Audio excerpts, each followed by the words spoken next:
Bonjour tout le monde, on est ici aujourd'hui pour une courte introduction au premier Web Summit de l'autosuffisance et du survivalisme. On est en septembre 2024. Je suis aujourd'hui avec Lynn Lantaigne de la Tribu Branchée. Donc, Lynn, aujourd'hui, qui va nous faire une belle ouverture à ce Web Summit. En fait, en venant mettre la table, en venant nous donner les grandes lignes de ce qui va être abordé aujourd'hui, durant ces 3 belles journées, par nos conférenciers qui ont généreusement accepté de venir partager leurs connaissances avec notre belle communauté. Sur ce, je te laisse, Lynn, la place et puis nous mettre une belle table sur ce qui sera abordé sur le Web Summit. Je te remercie, Manu, de cette belle introduction et bienvenue à tous au premier sommet de l'autosuffisance et du survivalisme. Il y a tellement de qualités au Québec que je voulais vous offrir une vitrine pour être capable de voir qu'est-ce qui souvent est pas visible.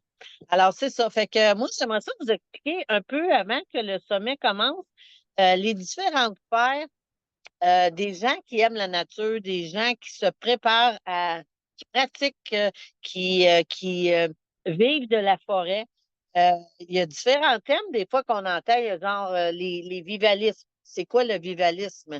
Le vivalisme, c'est un mode de vie. C'est un mode de vie, c'est des gens qui vivent en symbiose avec la nature, qui entrent dans la forêt puis qui sont chez eux qui connaissent la forêt de la racine jusqu'à la cime de l'arbre, qui savent euh, quoi manger, qu'est-ce qui est bon. C'est tout un monde de la forêt. Et c'est ça, le vivalisme, ça vient sûrement de nos ancêtres, de notre amour pour la nature, de notre vouloir être approché de nos racines, notre essence profonde, tu sais. Puis ça a été perdu, ça, au cours des années. Mais il y en a encore qui sont connectés avec la terre, qui sont amoureux de la terre, qui font un avec la terre. Puis ces gens-là méritent de nous, de notre, je dirais pas notre intérêt, mais ils méritent d'être mis en lumière parce qu'ils ont beaucoup à nous apprendre. Plus que ça va, plus on est de moins en moins connecté avec la Terre parce qu'on est de plus en plus euh, euh, éteint. Parce qu'on vit dans les villes, on vit dans les rues, on vit avec du ciment, on vit avec du caoutchouc sous les pieds, tu sais. Tandis que la vivaliste, là, les gens qui sont amoureux de la terre sont genre connectés. Et souvent, ça marche nu pied, ça l'embrasse des arbres, tu sais. Nous, des fois, les gens ont tendance à dire que c'est des illuminés, mais il y a quelque chose qui nous rapproche de notre essence quand on entre dans la forêt, tu sais. Puis moi, je vois ça au travers les années avec le groupe La Tribu Survivre et Troquer, j'ai vu ça, cet amour de la nature, cet amour, cette symbiose-là que ces gens vivent, ça m'a touché, ça m'a atteint, ça m'a appelé. J'ai reçu un appel de me connecter de plus en plus, de peut-être retourner vivre en campagne, de m'intéresser de plus en plus à ce qui s'appelle l'autosuffisance, tu sais.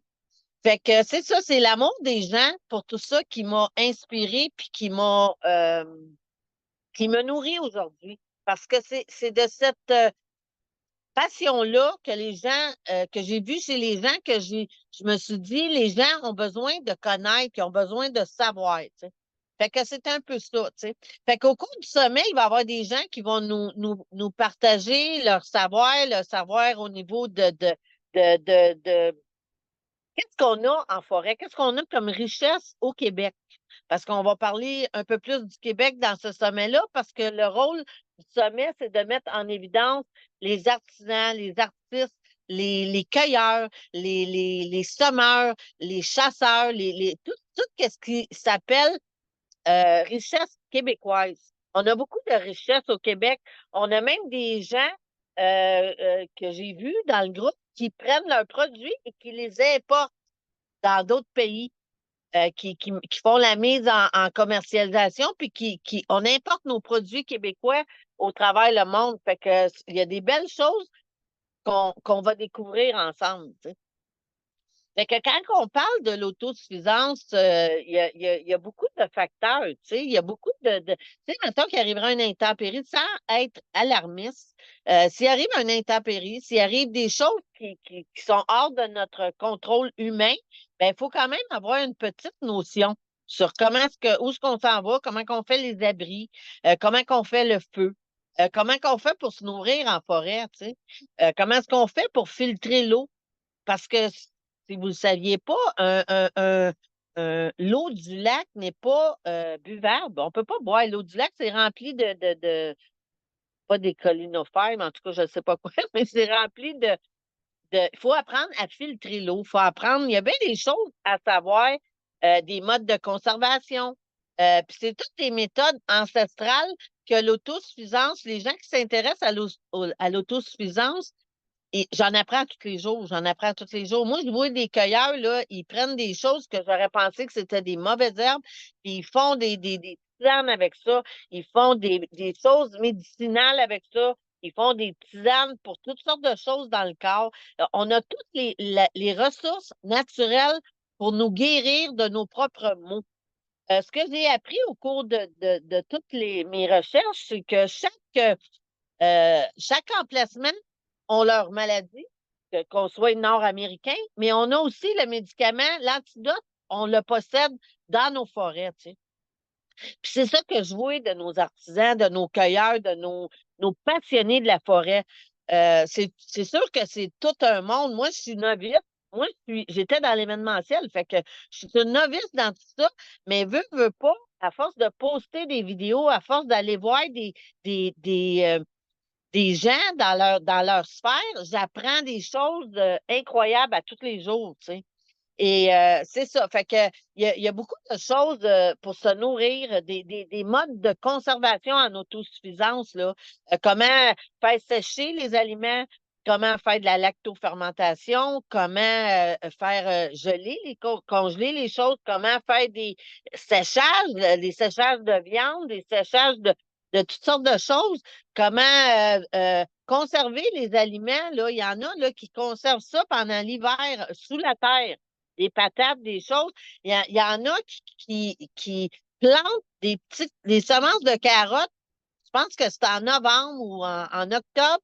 Puis quand il arrive au mois de mars, au dégel, ils lèvent la chose, c'est rempli de carottes. J'ai appris des choses incroyables sur ce groupe-là. Et c'est ça, au cours du sommet, on va découvrir des choses des fois qu'on sait peut-être, mais on va se remémorer des mémoires, en tout cas. Et tout ça, ça vient de nos mémoires ancestrales, ça vient de nos ancêtres. On a été déconnectés pendant des années de ces savoirs-là parce qu'on était dans le matérialisme. Il y a eu beaucoup d'argent qui a circulé sur les villes, de l'argent, de l'avoir, du matérialisme. Tu sais, on était comme déconnectés, mais là, avec tout les augmentations, ben, veut pas, on se reconnecte. On revient comme à une certaine forme de normalité, je dirais. Parce que c'était pas normal de vivre dans toute cette abondance-là en se déconnectant de la Terre, tu sais. Fait que c'est de ce monde-là que je viens. C'est pour ça que j'ai de l'intérêt euh, à, à, à, à démontrer, à offrir la visibilité sur tout ce monde-là parce qu'on s'en va vers ça, d'après moi. Et c'est ça. Fait qu'en autosuffisance, il y a beaucoup de choses à savoir, puis c'est ça qu'éventuellement, on va démontrer. Il y a plusieurs conférenciers qui vont vous montrer leur savoir-faire et qui vont peut-être même vous faire des retours dans le temps au niveau des accessoires, au niveau des outils. Tu sais, advenant une panne d'électricité, là, les gens qui ont euh, des anciens des anciennes machineries pour tondre le gazon sans électricité, là, ils vont peut-être un jour revenir à la mode, là, tu sais. Fait que, c'est ça, il y a bien des choses qu'on parlait avec des gens, puis on riait, tu sais, on se disait, si la panne d'électricité, ben, il y en a un qui se prénomme l'habitant, là, en riant, mais cet habitant-là, je disais, tu vas être populaire, là, tous les gens vont vouloir t'emprunter ta machinerie, qui était désuète, qui était jetée, qui était rouillée, puis il y a des gens qui font la restauration de produits ancestrales qui étaient dus à s'envoyer jeter, tu sais. J'en ai un de mes amis qui était avec moi pour fonder le groupe, Éric Malouin, que je vais vous faire découvrir aussi. Ce monsieur-là, il est magnifique. Tout ce qui touche, ça germe. Il y a un jardin, il est vers l'autosuffisance et c'est quelqu'un qui m'impressionne beaucoup. Il prend là, deux fils puis il patente ça. Je l'appelle le patenteux. Il est magnifique. Il m'a appris beaucoup. Il m'a appris à me reconnecter. On dirait que c'est comme je voyais mon grand-père puis mes ancêtres au travers lui. Il y a comme une connexion euh, incroyable à nous faire découvrir. Tu sais. Fait que c'est ça. Et puis là, on s'en va vers aussi dans le sommet, on va aussi effleurer le survivalisme. Le survivalisme, ben là, c'est quand on commence aussi à penser à des techniques, à du. S'il arriverait le pire, on va avoir Benoît, on va avoir une école, on va avoir des gens qui vont nous expliquer différentes sphères du survivalisme. Le survivalisme, c'est quand tu essayes un peu de commencer à vouloir être protégé, à vouloir développer des techniques de survie, des techniques de, de, de, de protection, des techniques. Mais c'est une philosophie, comme j'ai parlé avec plusieurs gens de différentes sphères, puis ce que je voyais, c'est que c'est des philosophies. Il y a des gens qui ont la philosophie vivaliste. Il y en a d'autres, c'est un peu plus autosuffisant. Ça. C'est les poules, le jardinage, il faut penser aux graines et tout ça. Puis tu as, le survivaliste. Le survivaliste, lui, oui, il y a le côté prévision, manger et tout ça, mais c'est un autre level. Tu sais, il y a différents levels dans l'autosuffisance et le survivalisme. Puis un va pas sans l'autre, je crois. D'après moi, un va pas sans l'autre, tu sais, parce qu'à un moment donné, on commence à avoir des acquis en autosuffisance, puis on n'aimerait pas se faire vandaliser ou quelque chose. Fait que sans être alarmiste, on va rester toujours dans la bienveillance, le réaliste aussi. Et c'est ça. Fait que c'est ça, c'est du conditionnement, c'est de la préparation, c'est un côté physique, il y a un côté mental et il y a un côté matériel au survivalisme. Puis ici au Québec, on n'a pas beaucoup de preppers, mais si on regarde les États-Unis, il y a beaucoup de gens qui sont prêts, qui ont des bunkers intérieurs en dessous de la terre, puis qui sont prêts, eux autres, à survivre à des catastrophes incroyables. On n'ira pas jusqu'à là au Québec, mais ça existe. Ça existe. Puis, au Québec, on est moins. Peut-être qu'il y en a cachés, on ne le sait pas. Il y a toutes sortes de monde dans le monde, mais on n'ira pas jusque-là. Le but du sommet, c'est pas d'être alarmiste, c'est d'être juste éveillé, conscient, puis surtout être un petit peu dans l'action. C'est juste ça. C'est juste de s'éveiller. S'il arriverait une panne d'électricité au Québec, en plein milieu de la ville, comment pourrais-tu survivre? Tu sais? C'est peut-être ça. Comment pourrais-tu être capable de manger, te loger, nourrir et te garder au chaud?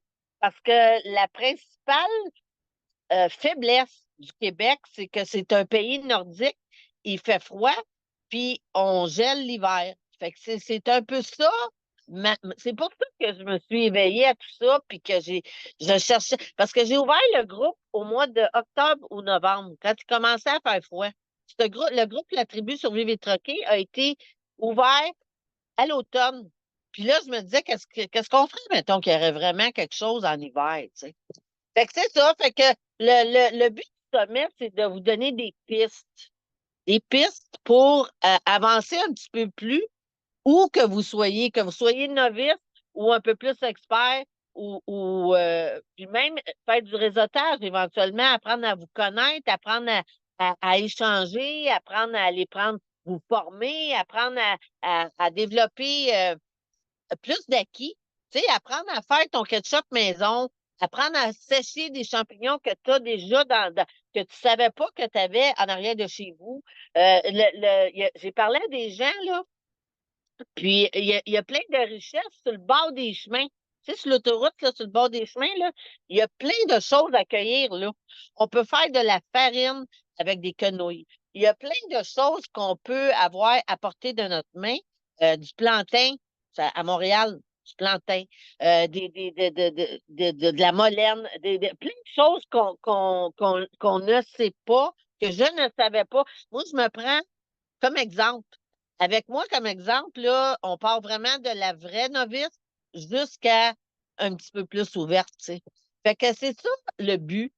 C'est un premier sommet. Il a été fait avec beaucoup d'amour, beaucoup de, de vouloir essayer. Tu sais, c'est un essai qu'on fait, mais c'est un besoin aussi. Parce que les gens à qui je parle me disent waouh, ça n'existait pas.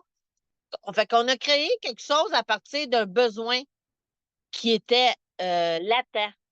Et puis, on va donner de la lumière, on va donner de l'éclat à tout ça pour éventuellement s'ouvrir sur plein d'autres choses parce que le survivaliste, ça touche tellement de branches qu'on a beaucoup de matière. On a beaucoup de matière à découvrir. Puis, c'est juste un début. C'est juste un début. Et je suis une passionnée. Moi, j'ai toujours aimé organiser. J'ai toujours aimé faire découvrir. Et j'ai pas fini de vous en faire découvrir parce que j'en découvre encore aujourd'hui. Fait que c'est ça. Je vous souhaite un sommet qui peut vous donner juste un petit plus. C'est juste ça. Faire un petit peu plus pour l'humanité aujourd'hui, je pense que c'est ça la survie. Essayer de donner à quelqu'un qui veut apprendre, il n'y a rien de plus beau que ça, tu sais. Fait que c'est ça, c'est un peu pour moi ce que j'avais à dire sur le sommet qu'on a organisé. On est une belle petite équipe remplie de bon vouloir. Fait que encouragez-nous. Vous pouvez acheter le forfait VIP qui est en vente, qui va être le compact de toutes les conférences qui vont avoir eu lieu au sommet. C'est un moyen pour vous de nous aider à contribuer pour qu'on continue à vous en faire découvrir davantage. Et c'est ça, il y a beaucoup de choses qui s'en viennent. On est à l'élaboration d'un paquet des ateliers, des conférences, des cours, des soupers, des genres de get-together euh, sectoriels, là, tu sais. Puis aussi, on veut mettre en lumière que dans un quartier, juste à côté de chez vous, que tu ne sais pas, parce que souvent, ce qui arrive, c'est que les gens ils se font des petits clics, tu sais, la petite clique de Prévost, la petite clique de Saint-Sauveur, la petite clique de Mont-Tremblant, ils ne savent pas ce qui se passe dans l'autre clique. Fait qu'on va essayer de mettre de la lumière un peu plus élevée pour que tout le monde sache que dans un certain coin, il y a une sorte de miel là, qu'il n'y a pas là-bas. Puis là, il y a des choses qu'ils n'ont pas là-bas. Puis là, ils produisent des beaux produits, des sels. C'est incroyable toutes les panoplies de choses qu'on va vous faire découvrir. Moi-même, là, je découvre encore des magnifiques choses qui se font au Québec puis qui sont méconnues. Fait que c'est ça, notre mission à nous dans l'équipe, c'est de vous faire des wow. On n'a pas fini de faire des wow parce qu'au Québec, on est très riche en matière, en savoir, en connaissances, tu sais. Puis c'est ça notre mission, c'est de vous en faire découvrir davantage de nos wow. Alors, je vous remercie et bonne écoute pour le sommet. Bonne journée.